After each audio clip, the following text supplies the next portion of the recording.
الحمدللہ رب العالمین والصلاة والسلام علی سید المرسلین اما بعد فاعوذ باللہ من الشیطان الرجیم بسم اللہ الرحمن الرحیم۔ آپ صلی اللہ علیہ وآلہ وسلم نے ارشاد فرمایا، سب سے بڑا گناہ یہ ہے کہ کوئی شخص اپنے والدین پر لعنت کرے۔ کسی نے عرض کیا، یا رسول اللہ، آدمی اپنے ماں باپ پر کس طرح لعنت کر سکتا ہے؟ آپ صلی اللہ علیہ وآلہ وسلم نے فرمایا، ایک آدمی دوسرے کے باپ کو گالی دے تو وہ اس کے ماں اور باپ کو بھی گالی دے گا۔ السلام علیکم ورحمۃ اللہ وبرکاتہ۔ درس قرآن میں آج کے سبق کا آغاز کرتے ہیں۔ آیت نمبر 82۔ اللہ تعالی ارشاد فرماتے ہیں، والذین آمنوا وعملوا الصالحات اولئک اصحاب الجنہ ہم فیہا خالدون۔ ترجمہ، اور ایمان لائے اور اچھے کام کیے وہ جنت والے ہیں، انہیں ہمیشہ اس میں رہنا ہے۔ تفسیر، والذین آمنوا، جو لوگ علم الہی میں مومن ہیں، یا وہ جو خاتمے کے وقت ایمان پر رہے، یا وہ جن کو ایمان معتبر حاصل ہوا اور وہ اس کے ساتھ ہی وعملوا الصالحات، انہوں نے شائستہ اعمال بھی کیے، یعنی بقدر طاقت عبادات معاملات میں درست رہے۔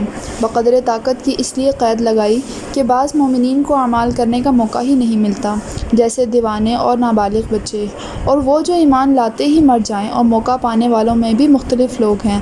مساکین صرف نماز اور روزہ کا موقع پاتے ہیں، مالدار حج اور زکوٰۃ وغیرہ کا۔ یہ لفظ ان سب کو کے لیے شامل ہے۔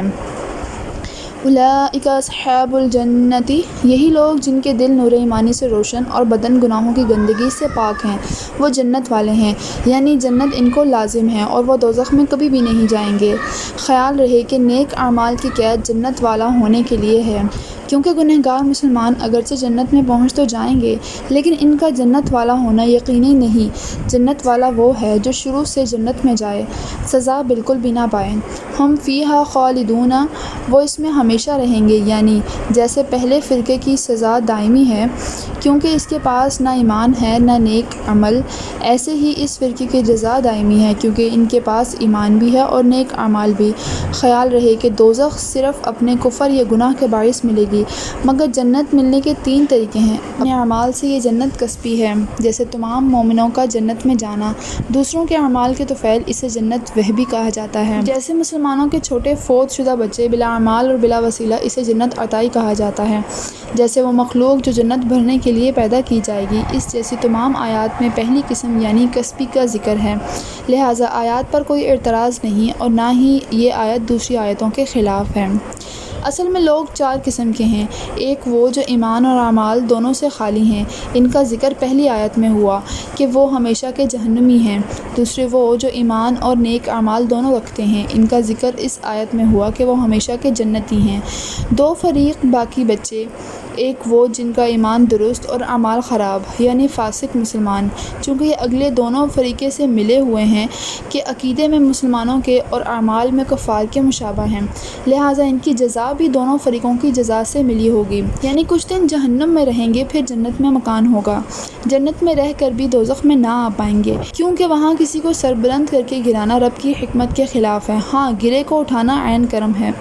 نیز وہ قلب سے مسلمان تھے اور یہ قالب سے کفار کے مشابہ، لہٰذا قالب کے مجرم پر عارضی سزا پائیں گے اور قلب کی درستی کی وجہ سے بعض کو دائمی بہشت۔ خیال رہے کہ یہ قانونی سزا ہے، لیکن اگر رب کا کرم اور بزرگوں کی شفاعت سے اس کو بالکل بخش دے تو اس کی رحمت ہے۔ چوتھا وہ گروہ جو عقیدے میں کافر مگر ان کے بعض اعمال اچھے، جیسے صدقہ و خیرات کرنے والے کفار۔ ان کے متعلق خواہ یہ کہہ لو کہ جو کچھ انہوں نے دنیا میں کھا پی لیا اور آرام پا لیا، ان کے اعمال کا بدلہ ہو گیا۔ آخرت میں ان کے لیے دائمی جہنم، کیونکہ وہ قالب سے نیک تھے جو کہ عارضی چیز ہے، اور قلب سے بد اور قلب اصلی چیز ہے۔ اسی طرح دنیا میں جو کہ عارضی مقام ہے ان کو جزا دے دی گئی، اور آخرت میں جو کہ اصل مقام ہے سزا پائی۔ یا یوں کہہ لو کہ کفار کا کوئی عمل نیک ہوتا ہی نہیں، کیونکہ نیک اعمال کے لیے ایمان شرط ہے، لہٰذا ان کے صدقہ و خیرات کو عمل صالح نہیں کہا جا سکتا، اگرچہ بظاہر صالح معلوم ہوتے ہیں، جیسے لکڑی کا گھوڑا اور قالین کا شیر، کہ یہ اصلی گھوڑے اور شیر کے ہم شکل تو ہیں مگر حقیقتاً نہ گھوڑا ہے نہ شیر۔ اسی لیے قرآن کریم نے فرمایا کہ کفار کے اعمال اس سفید سفید چمکدار ریت کی طرح ہیں جس کو پیاسا دور سے دیکھ کر پانی سمجھتا ہے۔ وَإِذْ أَخَذْنَا مِيثَاقَ بَنِي إِسْرَائِيلَ لَا تَعْبُدُونَ إِلَّا اللَّهَ وَبِالْوَالِدَيْنِ إِحْسَانًا وَذِي الْقُرْبَى وَالْيَتَامَى وَالْمَسَاكِينِ وَقُولُوا لِلنَّاسِ حُسْنًا وَأَقِيمُوا الصَّلَاةَ وَآتُوا الزَّكَاةَ ثُمَّ تَوَلَّيْتُمْ إِلَّا قَلِيلًا مِّنكُمْ وَأَنتُم مُّعْرِضُونَ۔ ترجمہ: اور جب ہم نے بنی اسرائیل سے عہد لیا کہ اللہ کے سوا کسی کو نہ پوجو اور ماں باپ کے ساتھ بھلائی کرو، رشتہ داروں اور یتیموں اور مسکینوں سے اور لوگوں سے اچھی بات کہو اور نماز قائم رکھو اور زکوٰۃ دو، پھر تم پھر گئے مگر تم میں سے تھوڑے اور تم روگردان ہو۔ تفسیر: یہ مختصر سی آیت انسانی زندگی کا مکمل دستور العمل ہے۔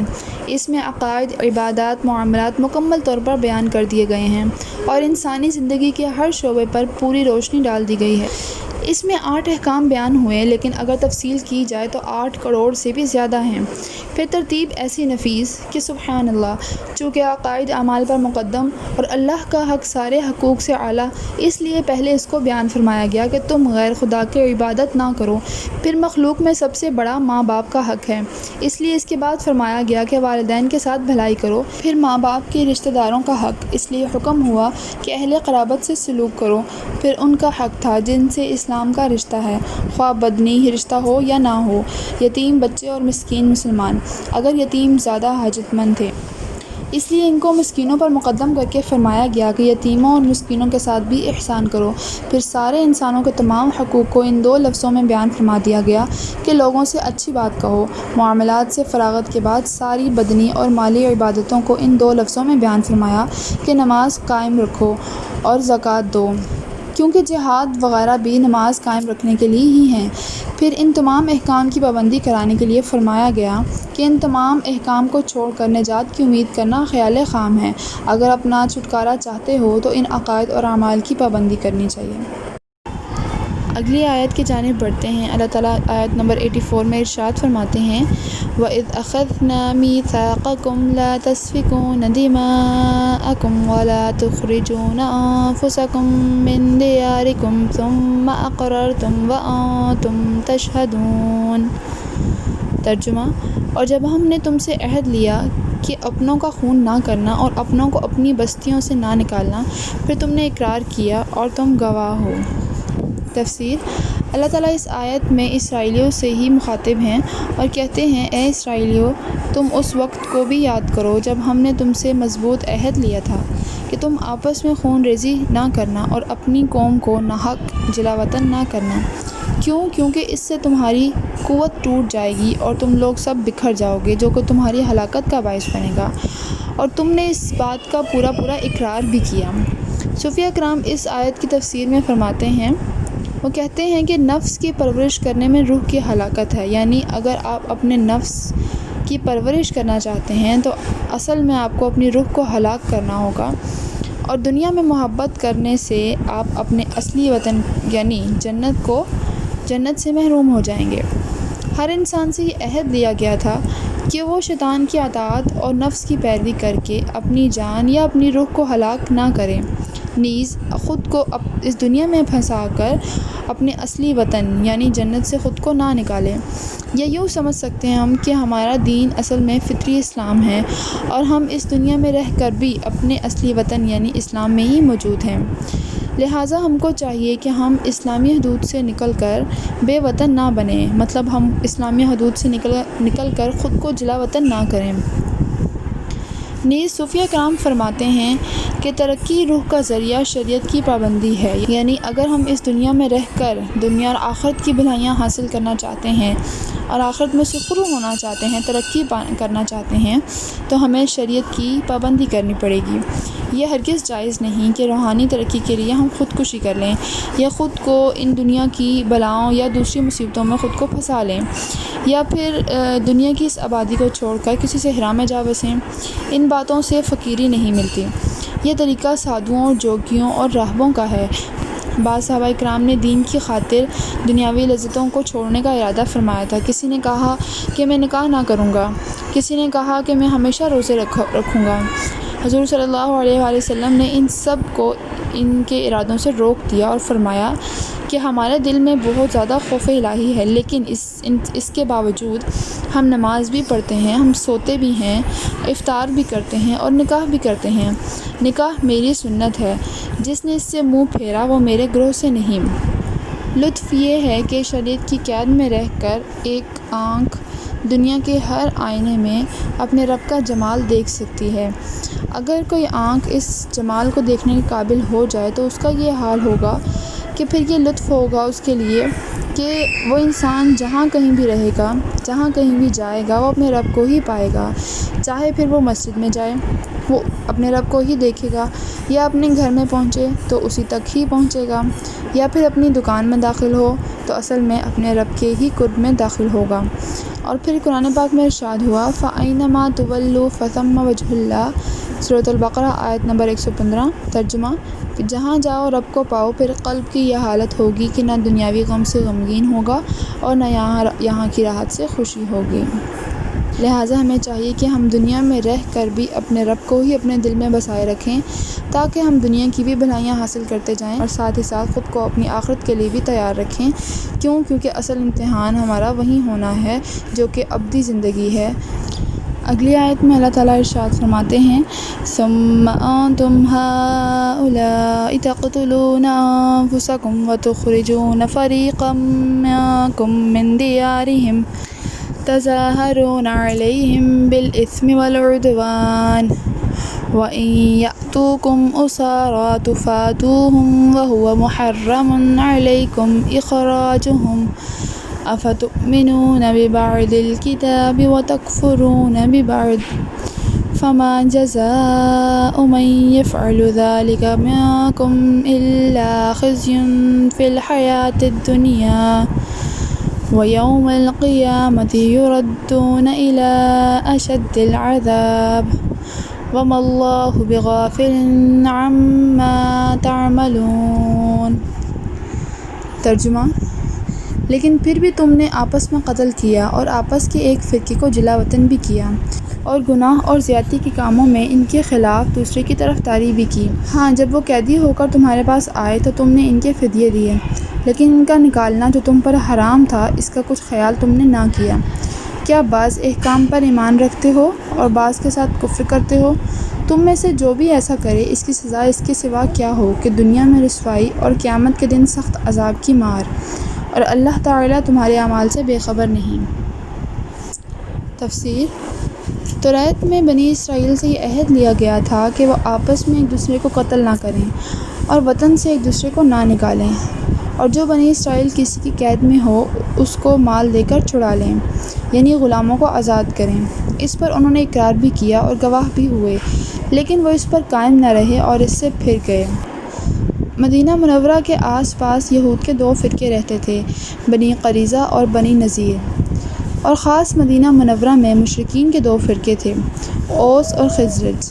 بنی قریظہ اوس کے حلیف تھے اور بنی نذیر خزرج کے، یعنی ہر ایک قبیلے نے اپنے ساتھی قبیلے سے قسمیہ معاہدہ کر لیا تھا کہ اگر ہم میں سے کسی پر کوئی حملہ بھی کرے تو دوسرا اس کی مدد کرے گا۔ یہ اوس اور خزرج تقریباً 100 برس سے آپس میں جنگ کرتے رہتے تھے، جس میں بنی قریظہ کو اوس کی اور بنی نذیر خزرج کی مدد کے لیے آتے تھے۔ جب جنگ ہوتی تھی کہ اوس بنی قریظہ ایک طرف اور خزرج اور بنی نذیر دوسری طرف ہو کر آپس میں خوب کشت و خون کیا کرتے تھے، جس کی وجہ سے بنی قریظہ کو بنی نذیر اور بنی نذیر کو بنی قریظہ قتل کرتے تھے اور ان کے گھر ویران کر دیا کرتے تھے اور ان کو جلا وطن بھی کیا کرتے تھے۔ لیکن جب بنی نذیر اوس کے ہاتھوں یا بنی قریظہ خزرج کے ہاتھوں گرفتار ہو جاتے تو وہ ان کو مال دے کر چھڑا لیتے، یعنی بنی قریظہ کو بنی نذیر اور بنی نذیر کو بنی قریظہ چھڑاتا۔ اس کے باوجود اگر وہی شخص جنگ کے موقع پر آ جاتا تو اسے قتل کرنے میں ہرگز تعامل نہ کیا جاتا۔ جب لوگ ان سے کہتے کہ تم خود ہی انہیں قتل کرتے اور جلا وطن کرتے ہو اور پھر خود ہی تم ان کو قید سے آزاد کرتے ہو، یہ کیا حرکت کرتے ہو تم؟ تو وہ کہتے کہ ہمیں توریت میں اپنی قوم کے قیدیوں کو چھڑانے کا حکم دیا گیا ہے، اور پھر جب ان سے سوال ہوتا کہ پھر تم ان سے جنگ کیوں کرتے ہو، تو کہتے کہ ہم اپنے حلیف کو ذلت سے بچانے کے لیے کرتے ہیں۔ اس آیت میں ان کے اسی فعل پر ملامت کی جا رہی ہے کہ اے یہود، تم سے تو 4 عہد لیے گئے تھے کہ آپس میں قتل نہ کرنا، کسی کو جلا وطن نہ کرنا، اپنی قوم کے مقابل دشمن کو امداد نہ دینا اور قیدیوں کو چھڑانا۔ اس کے کیا معنی ہیں کہ تم نے 3 حکموں کو تو نہ مانا اور ایک پر عمل کیا؟ کیا تم کتاب کے بعض حصے کو مانتے ہو اور بعض حصے کو انکار کرتے ہو؟ جو قومیں ایسی حرکتیں کریں گی دنیا میں رسوا اور آخرت میں سخت عذاب کی مستحق ہوں گی۔ چنانچہ دنیا میں تو ان کی رسوائی ہوئی کہ 3 ہجری میں بنی قریظہ مسلمانوں کے ہاتھوں قتل کر دیے گئے اور ایک دن میں ان کے 700 آدمی مارے گئے، اور بنی نذیر مدینہ منورہ سے نکال کر خیبر میں رکھے گئے، اور حضرت عمر رضی اللہ تعالیٰ عنہ کے زمانے میں وہاں سے بھی نکال دیے گئے۔ یہ لوگ بارگاہ مصطفی سے ایسے نکلے کہ اب تک ان کا کوئی ٹھکانہ نہیں، اور در بدر ادھر ادھر مارے پھر رہے ہیں، اور انشاءاللہ قیامت تک ایسے ہی پھرتے رہیں گے۔ حضور صلی اللہ علیہ وآلہ وسلم نے اوس اور خزرج قبیلوں کو دولت ایمان دے کر ان کی آپس کی 100 سالہ جنگ کو ختم فرما دیا تھا اور انہیں آپس میں شیر و شکر بنا دیا۔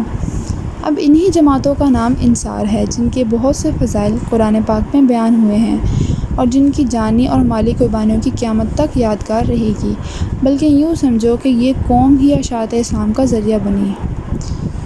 خیال رہے کہ ان یہود کی جنگیں نفسانی یا قومی تھیں، جو یقیناً جرم ہے، مگر صحابہ اکرام کی آپس کی جنگیں نہ نفسانی تھیں نہ ہی قومی، بلکہ ایمانی تھیں، کہ ایک دوسرے فریق کو سمجھتا تھا کہ یہ شرعی طور پر غلطی کر رہا ہے، اس کی اصلاح ہمیں کرنی چاہیے، لہٰذا وہ حضرات اس آیت کی ضد میں نہیں آتے تھے۔